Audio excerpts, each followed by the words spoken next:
And we're recording. So, welcome to this study of the letters of John. So when you want to speak, be sure to unmute yourself. But I do want to start by just asking any of you, and you could do it by a show of hands. How many of you have recently read 1st, 2nd, or 3rd John? Carol, Mike, me. Not things that we generally, particularly 2nd and 3rd John, very rarely, if ever, get read by us. Um, what do you know anything about, or have any feelings or thoughts, or what is your? Are you coming with completely blank slates, or what is your awareness? If anyone wants to speak to that about either any of these three so-called letters. Mike, real quick, Mike. Yeah, Ken. All I remember, all I could learn from you, I think, is that Matthew, Mark, and Luke are all three, like, often RA and John is just like totally different. So I'd like a little background. How different is John and why? Okay, we're not talking about John at all. Well, I shouldn't say at all, but we're not looking at the Gospel of John. We're looking at 1st and 2nd and 3rd John, which are three so-called letters later in the New Testament. Okay, then I'm totally unfamiliar with that. Sorry. Okay, Nancy? Where is that? I thought it was John, so I've got the Bible open to John, but where are the letters? The letters are near the back of the New Testament, right? You've got the book of Revelation is the last book, and before that is Jude, and then before Jude is 3rd, 2nd, and 1st John. Okay, I've got Revelation, I've got James. Is it after James? After It's Peter, between James and Revelation. Yeah. Okay, thank you. They don't there take it up is. but just Okay. a few pages. Obviously, I'm not familiar with this. All right, Steve.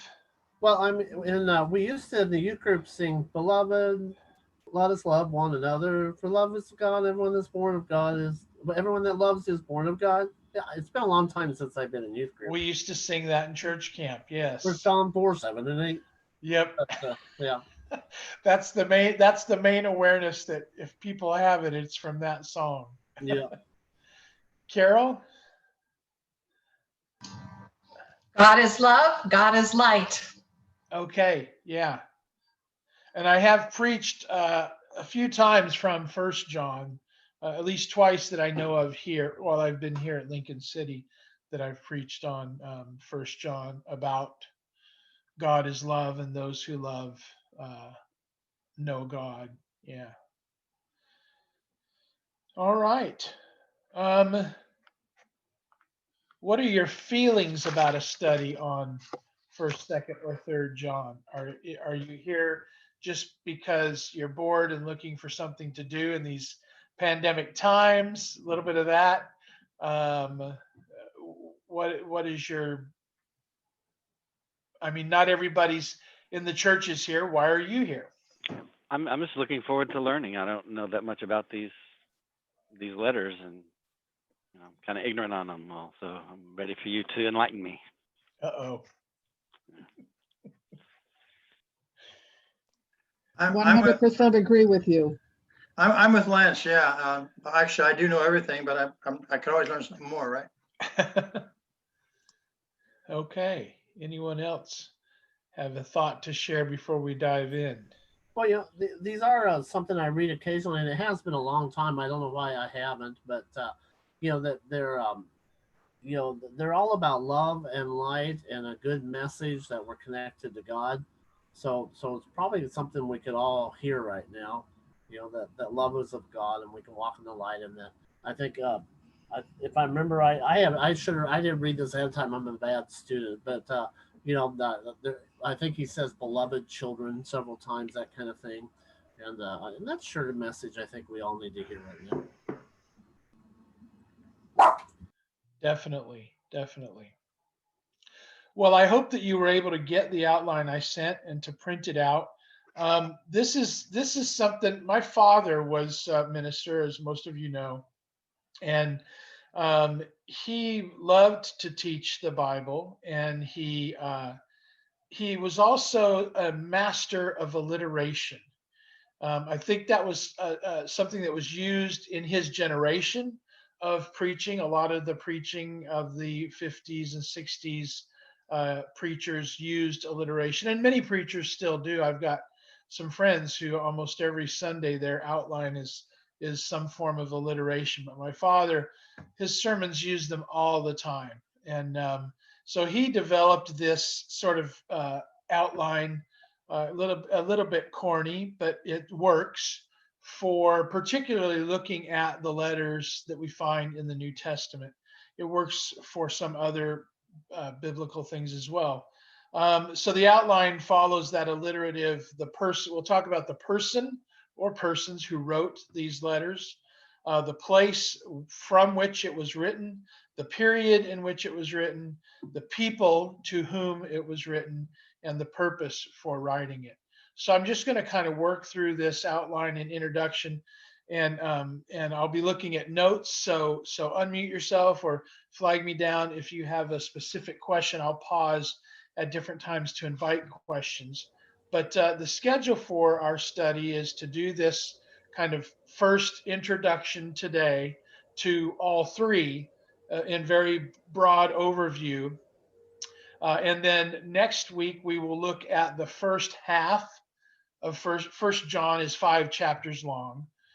So we'll look at the first half, just about thereabouts of First John.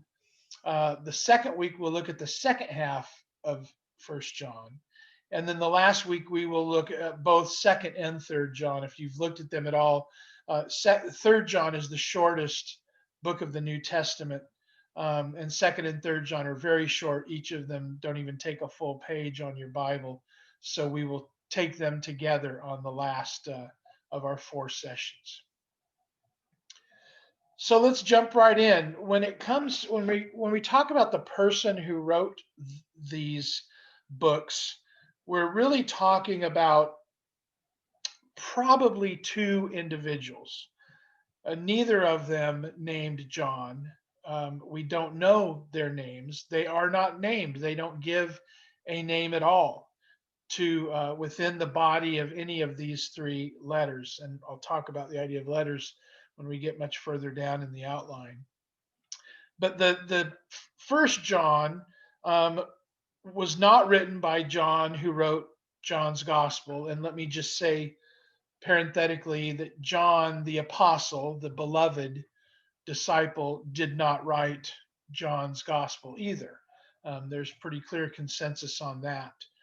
So even for the Gospel of John, as Ken was referencing the Gospels earlier, even the Gospel of John was not written by the Apostle John, the beloved disciple. But you have a community, a so-called Johannine community that grew out of some of the theology of the Gospel of John, and some of it is attributed to the disciple, but there's not really much evidence for that specifically. There is some evidence for a man who was referred to by Polycarp, who was an early Christian father, early Christian writer. I think also a man named Papias. Both of them referred to a man who was known as the Elder John, who was believed to, John's a very common name even today, but it was a very common name in the Christian world in the early days. And so you have John, the beloved disciple, and then you have this other person who is probably a follower, a friend, a person who came to Christianity through John the disciple, who is known as John the Elder. So there is some evidence in early writings, not biblical writings, but early Christian writings for this John the Elder. So there is some belief that perhaps this John the Elder may have been involved in the writing of at least one of these, or if not all 3 of these letters. But they're very different, as we will see. So when we say who wrote them, we don't know who wrote them. but we do have a sense that they were all written out of this sort of Johannine, John's community of followers, of believers who had some common things, and some of their beliefs were brought out in the Gospel of John. We traditionally people say that John wrote the Gospel of John, 1st, 2nd, 3rd John, and Revelation.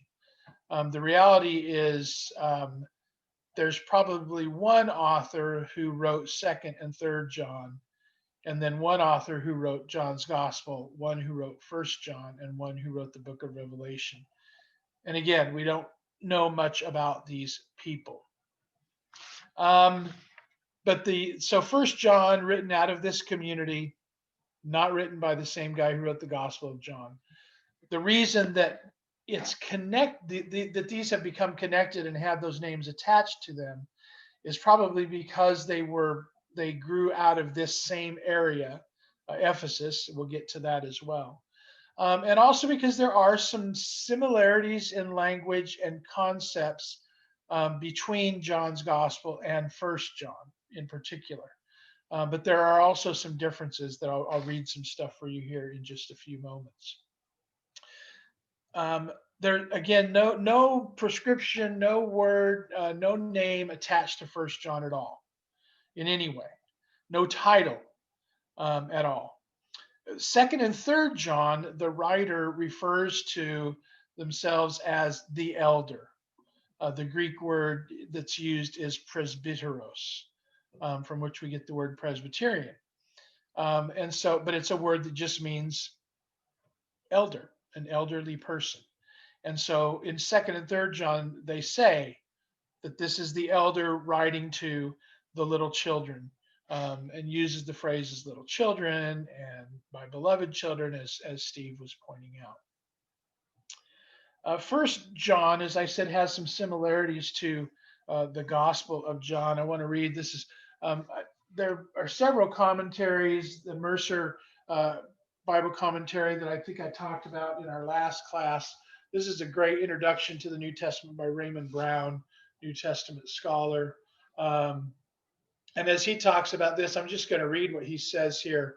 The similarities shared by 1st John and the Gospel of John are numerous. Indeed, many statements in 1st John could be placed on the lips of John's Jesus, and there would be no way to distinguish between them and the words actually assigned to him in John's Gospel. Yet there are also some surprising differences. The prologue, the beginning of 1st John, does not emphasize the incarnation of the personified word, as does the prologue of John. We all know the 1st chapter of John talks about, in the beginning was the Word, and the Word was with God, and the Word was God, and the Word came and dwelt among us, and really focuses on Jesus being God's Word in the flesh. But in 1st John, the prologue of 1st John testifies to the word of life, or the message of life, which was seen and heard and felt in the human career of Jesus. One way of looking at this would be that John really emphasizes, the Gospel of John really emphasizes believing in Jesus, believing sort of the fact of Jesus. 1st John really emphasizes on, not on belief at all, but on what we do. Very much about what we as Christians are doing in action. And it's so not so much about this kind of what some would call a Gnostic gospel, that John is very ethereal and very spiritualized and otherworldly. 1st John is much more practical and very different from John's gospel in that way. Another difference that Brown writes about is that 1st John assigns to God the features that the Gospel of John assigns to Jesus. So for instance, in John's Gospel, we have these different statements, and one of them we talk about Jesus is the light, Jesus is the Word.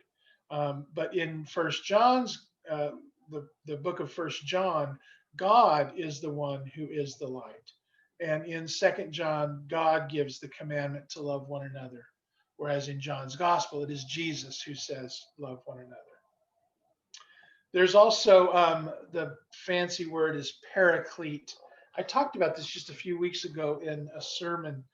In John's gospel, the Paraclete, which is a word that is usually translated as comforter or consoler or helper, it's a word that literally means to come alongside, to be called alongside.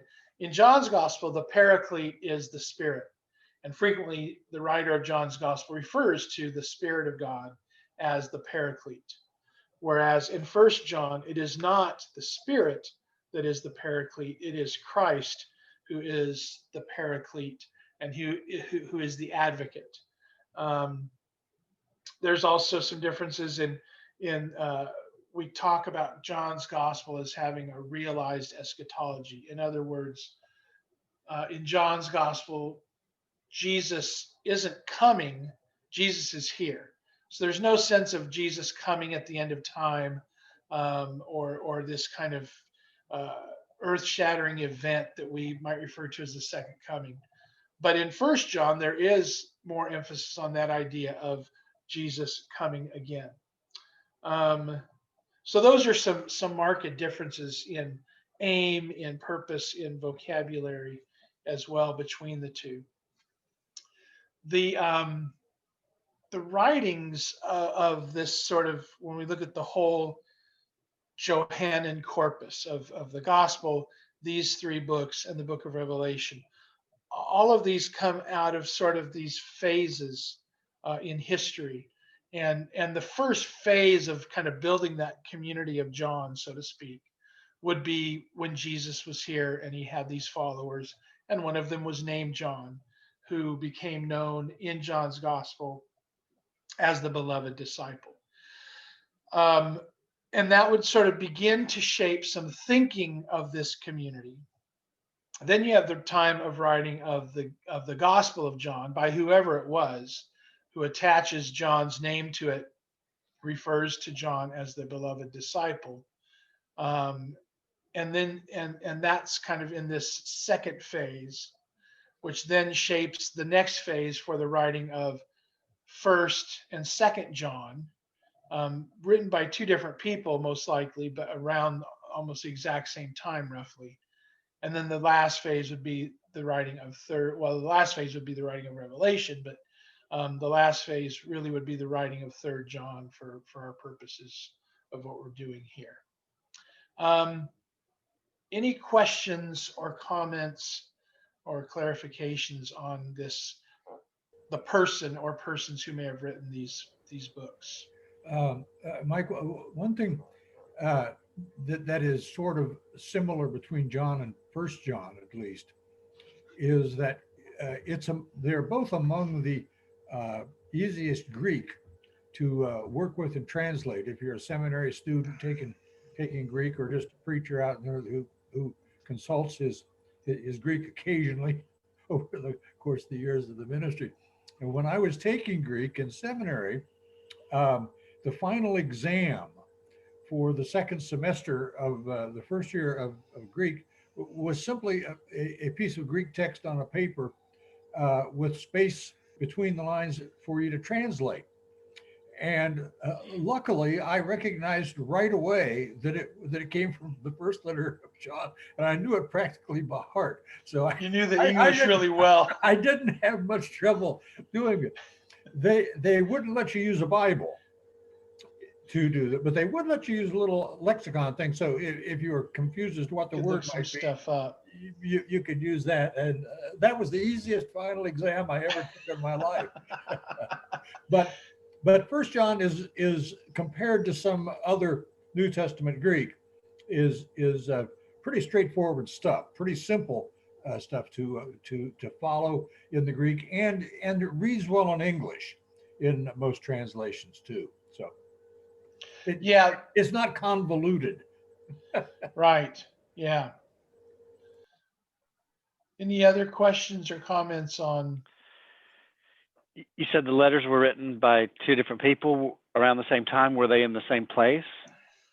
Roughly? Yes. I mean, yeah, well, that's what we're going to talk about next, is the okay. place. Yeah.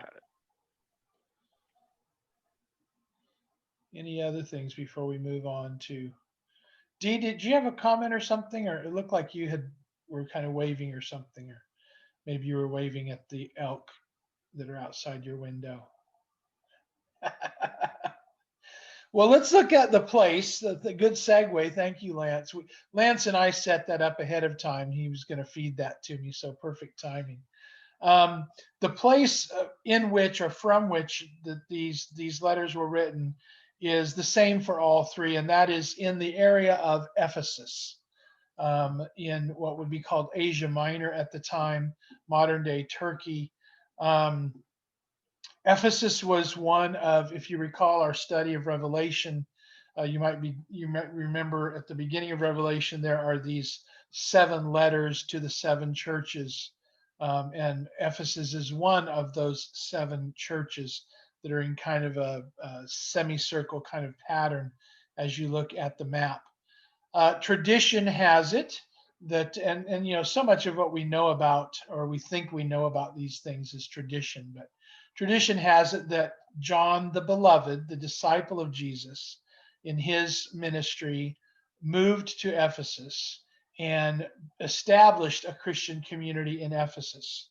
And when Paul came through on his missionary journeys, there was a small Christian community in Ephesus already.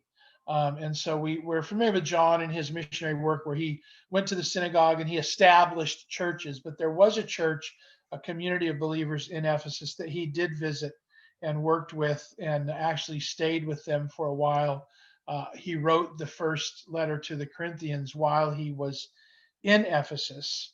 After Paul was died, the idea is that John continued, or perhaps came back to Ephesus, and continued to live there and work there and be part of the church there until his death. And the tradition with John is that he did live to be an older man. And this is also where this idea of a person known to Polycarp and Papias, these early church writers, writing in the kind of around the mid 100s, were aware of a person referred to as John the Elder. But again, we don't have any clear indications in the Bible about this. These are mostly traditions that have developed, but we do know there was a church in Ephesus, an active church that both John and Paul ministered to. And this is the place where that sort of, like we have referred at different times, as we've looked at different things over the years, the church in Jerusalem was really under the leadership of James the Elder. James was kind of the patriarch, as it were, the leading elder of the early church in Jerusalem. The leader of the early church in Ephesus was John the Beloved, and then perhaps later this John the Elder.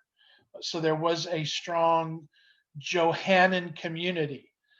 So they were influenced by John's thinking, by the writer of the gospel, whoever that may have been, whether it was John the Elder or someone else.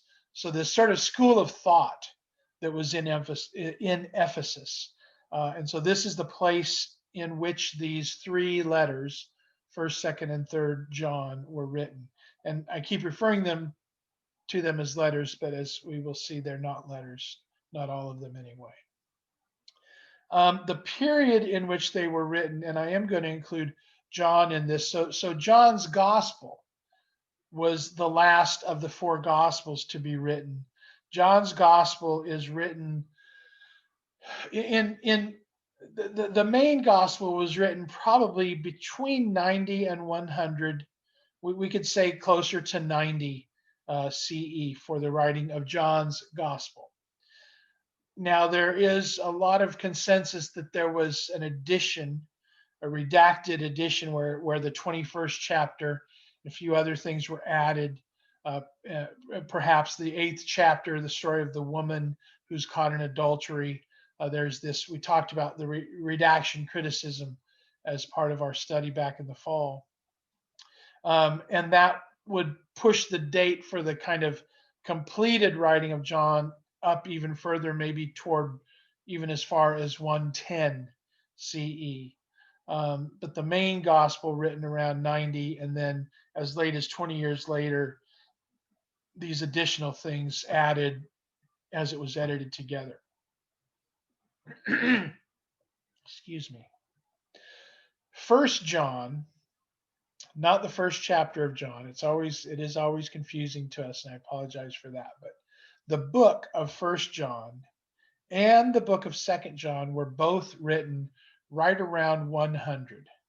So circa 100 could be, 98, 99, 100, 102, but circa 100 is a good date to go with, pretty reliable for the writing of both First and Second John. Third John was written later, probably not much later, but before 110.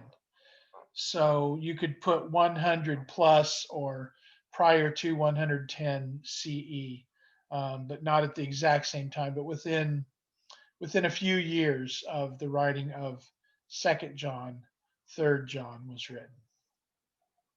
So I'm going to stop there again to just any questions or comments or clarifications on Since you're on, either Ephesus or the time. since you're on their timeline, Revelations around there too?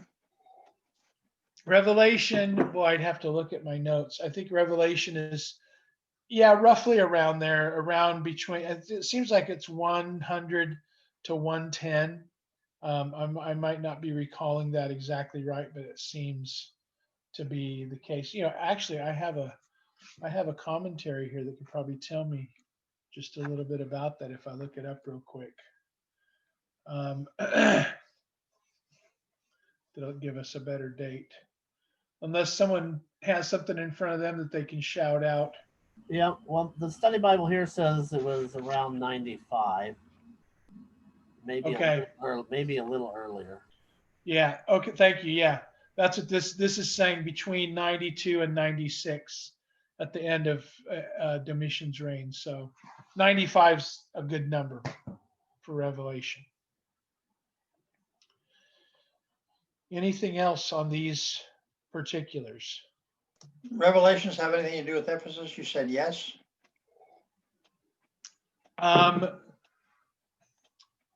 Not really. I mean, Okay.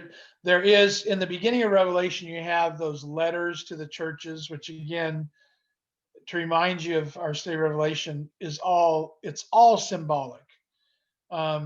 It's not, Revelation is entirely symbolic, so it has to be understood entirely symbolic. So even when it talks about the church in Ephesus, that's a symbol for certain churches throughout history.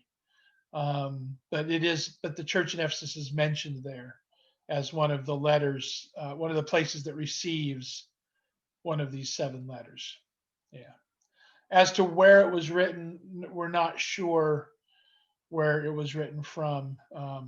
It could have been from Ephesus, but there's no real clear consensus on where it was written from when we look at Revelation. All right, we're moving right along. The people to whom this is written, let me say that we refer to these as the letters of John, or I sometimes call them the so-called letters of John. So-called because we don't know that John wrote them. In fact, we're pretty certain John, as we understand John, did not write them, not John the disciple. But the other thing is that the first John, if you've looked at it at all, is not a letter in any way, shape, or form. When you look at the letters of the New Testament, and this is also letters of that time, the way in which they were written, there was a very specific format for writing a letter. When you see the writings of Paul, the letters of Paul, and when you see Second and Third John, they are clearly letters. They begin with the name of the person, some kind of greeting, but it includes the name of the person who is writing it, the name of the person or persons to which it is written. Then there's like a thanksgiving. There's a very specific format. First John is not at all a letter. It is really a general treatise that is addressed very broadly to the community in Ephesus, but also it's clear just from the content of it and the way in which it was written that it was not to just the specific church in Ephesus, but was meant for a much broader, more general audience. It's interesting because in categorizing the New Testament, there are the letters of Paul, and then there's a category called the general, or sometimes using the older term Catholic, and by Catholic meaning universal, not Roman Catholic, but the general or the Catholic epistles, which would include First and Second Peter, First and Second, Third John, Jude, James, Hebrews. These all fit into that category of general letters. And this is definitely not a letter, but it is a very general Catholic kind of treatise that was meant not just for the people in that Ephesus community, but for surrounding churches. Again, going back to that image in Revelation, when you look at a map in the back of your Bibles, I'm sure you have maps. You can see that Ephesus and Smyrna and Pergamum, and there's just this kind of cluster of churches in what was then known as Asia Minor, and is mostly in modern day, or maybe all in modern day Turkey. So it was meant not just for a small group of Christians in Ephesus, but for all Christians. And you can see that again as we will look at it by its content. It is not what might be called an occasional letter. And by that, I'm using that phrase to mean it was written to an occasion. For instance, to go back to Paul as sort of a model or a template, when Paul wrote the letter or letters to Corinthians, first and second, which may have been made up as many of 5 or 6 different letters that were grouped together, he was writing to respond to specific issues. He had received letters from the church in Corinth where they're saying, hey, we're having this problem and that problem. There's this guy in our church who's living with his mother and they're having relations. That doesn't seem right to us. And people are eating food that's been sacrificed to idols, and that doesn't seem right to us. And so John responds with this letter to answer those questions, to deal with those issues. And that's how most of Paul's letters are written. First John is not like that at all. The writer has not received a letter. There's not a specific issue that he's dealing with.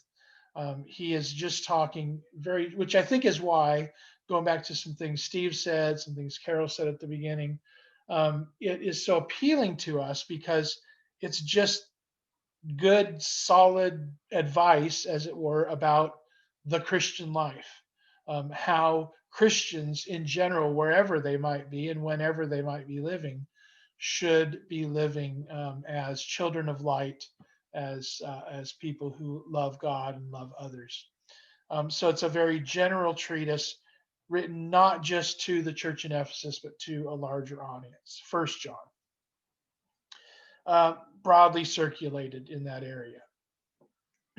Second John is addressed to a specific church, and that is the church in Ephesus. We understand it to be the church in Ephesus. It's addressed to the elect lady and her children, which is, most scholars believe, a reference to the idea from Paul's theology, really, but also appears in the Gospel of John, the image of the church as the bride and Christ as the groom. And so the church is often seen, and we see that in the book of Revelation as well, the image of the church as the bride and Christ as the groom. And so to say that this letter is to the elect lady and her children, that is to say, to the bride, the church, and the church's children, but to the specific Christians who are in Ephesus. The third letter is written, and both second and third John are written again by this person who refers to himself as the elder the presbyteros. Not John the elder, no name attached to it, just the elder. And so the second letter written to this specific group, the elect lady and her children. The third letter is even more directly written to one person, to a man named Gaius, Gaius, one individual person that this letter is written to. And again, second and third John, very short, just under both of them under 300 words total. Each of them is under 300 words, so a total of under 600 words between the two, but very short letters. The third one written to a man named Gaius, who is a friend of this elder, a leader in the church, and it's regarding some things happening, which leads me to the final thing on our outline, which is the purpose for these things. So again, for First John, the purpose for the writing of First John is this kind of broad theological instruction for the church on how to live as followers of Jesus, how to live as Christians, the call for us to be children of the light. And again, in First John, God is the light, but that certainly echoes or brings to mind the idea of Jesus as the light in John's gospel.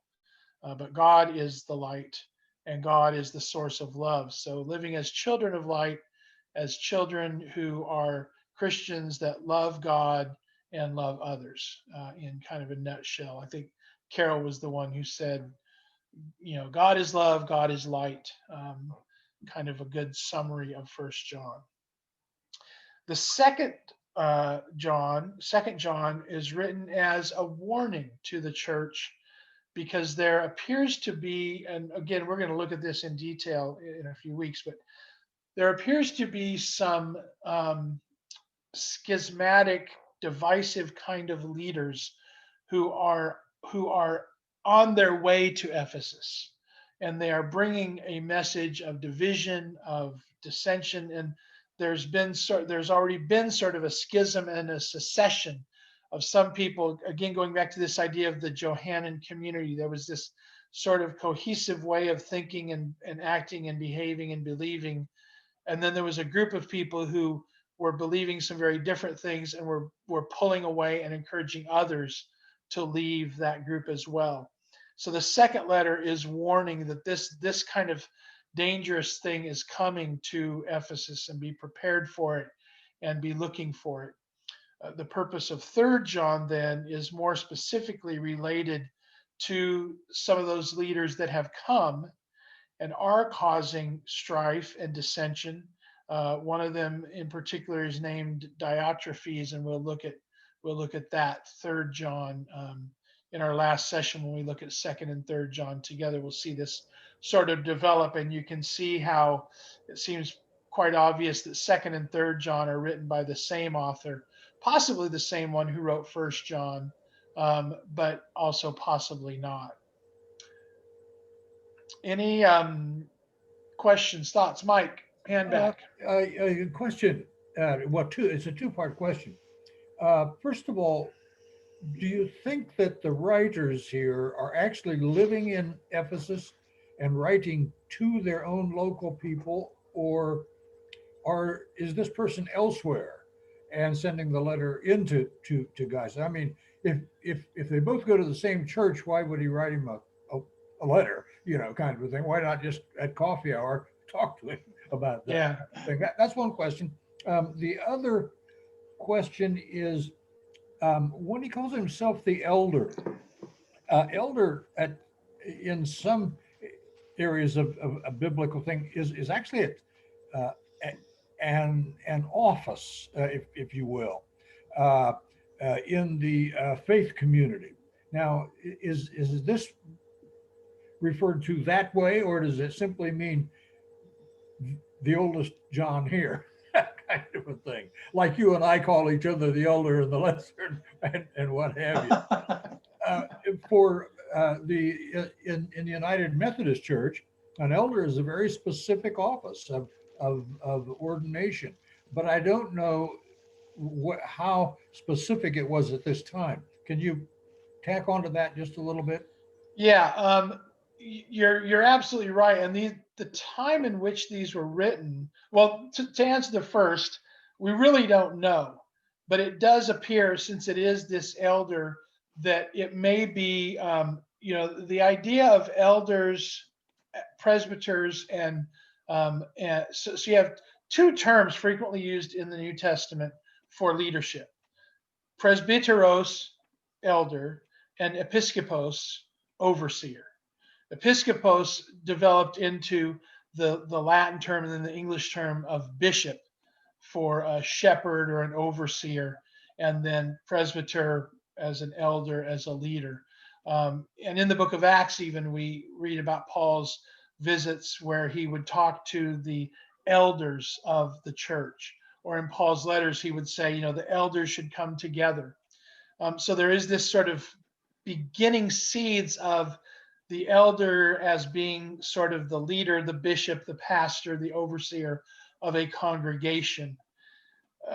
In this period of time, you're sort of in that transition, because then later you get into the much more the pastoral epistles of First and Second Timothy and Titus, clearly not written by Paul, clearly written much later, where they have specific conversations about the office of elder and the office of deacon, and how those are more clearly defined.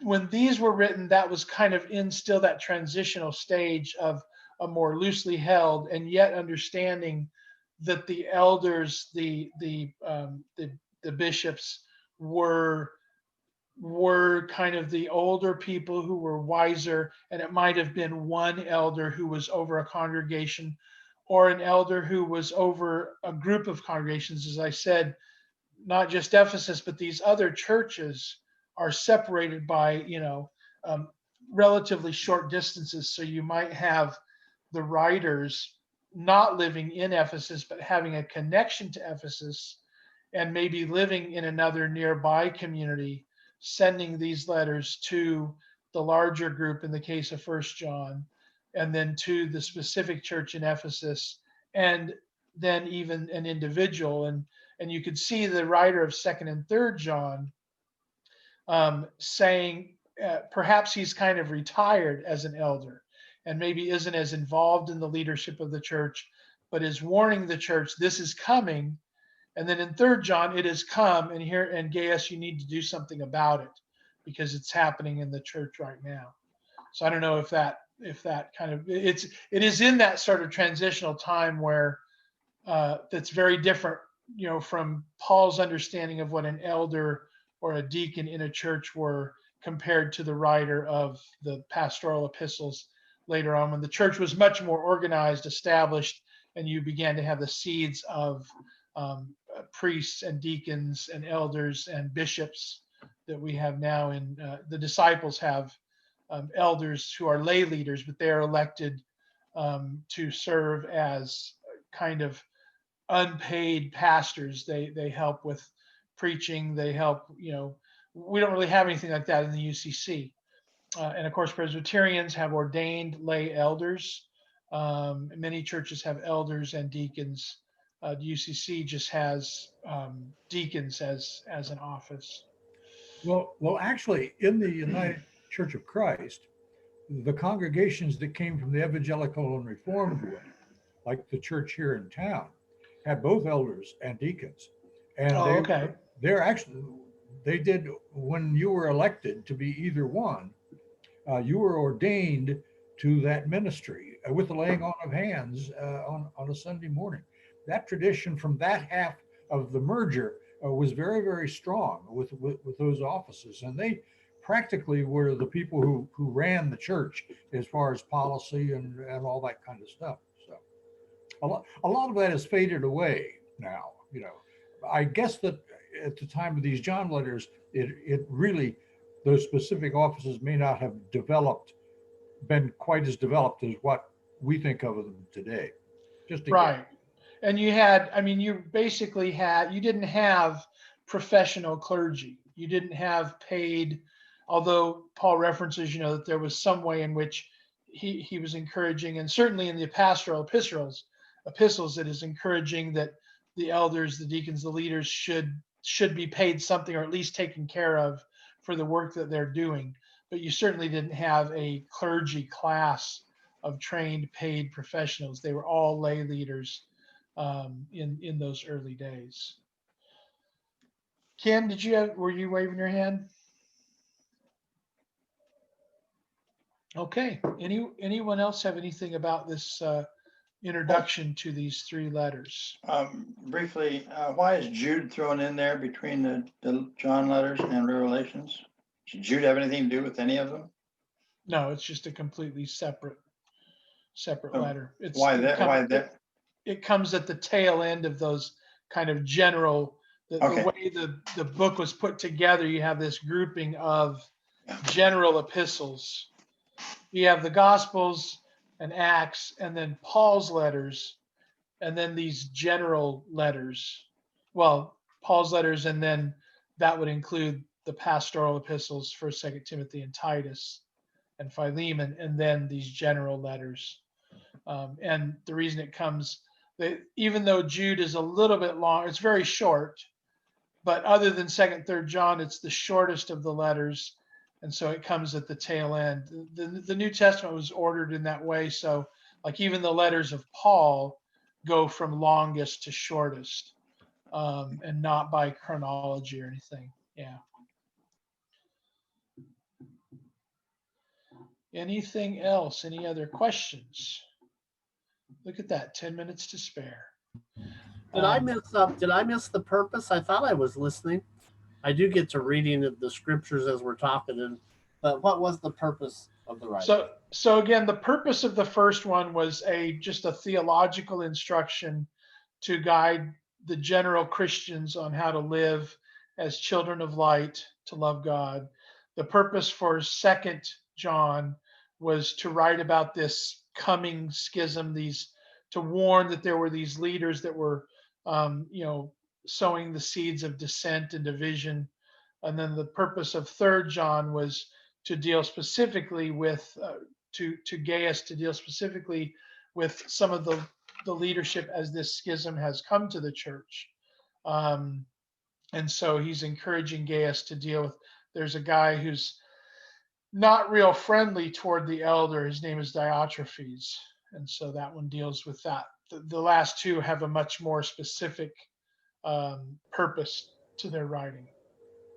Isn't it amazing that all these years later, the question of who shall lead and how is still one of the most divisive things in the Christian domain? I'm thinking about this, people sowing the seeds of dissent and division and separation. I'm thinking, well, what does that have to do with life in America in 2021? Really? I don't know if we'll see the word impeach in any of these letters, but No, but Mike, both Mikes, you're making a point. We've got so many divisions. I mean, those history of the Tower of Babel, and everybody splits and goes their separate way. Later on, of course, you Calvinism and on and on. I don't know what all specifically, but the Presbyterian Church took off, and the Methodist, Wesley, and all of this stuff, and people spreading out over little stuff. Really, I mean, again, Mike, leadership, right? How are we going to call them, deacons? Or are we going to call them elders? Or are we going to just call them pot-bellied stoves? What are we going to call them? So, well, we got to start a new church. We got a new church. I think the common denominator is human beings. If it weren't, my dad used to come home sometimes from a board meeting. He'd say, I would love the ministry if it weren't for all the damn people. Yeah. Well, and also how faith communities manage to disintegrate. I don't know whether any of you have noticed any of the stories from the last week and a half about this Hillsong or Hillside Song Church or whatever this group of mega churches is. And it was like somebody pushed over one domino and fired one pastor in there, and the whole thing seems to be toppling all over the place. Yeah. Money and power, I suppose, is what a lot of it comes down to. Well, so next week, I would encourage you for next week, and I'll send out an outline ahead of time on Monday, but just read at least the first 3 chapters of First John. That you could read First, Second, Third John in my Bible. All 3 of them take up about 7 pages, so you could read all 3 of them pretty easily. But especially focus on the first 3 chapters of First John to read those ahead of time. Thank you for joining us, and I'll stop the recording.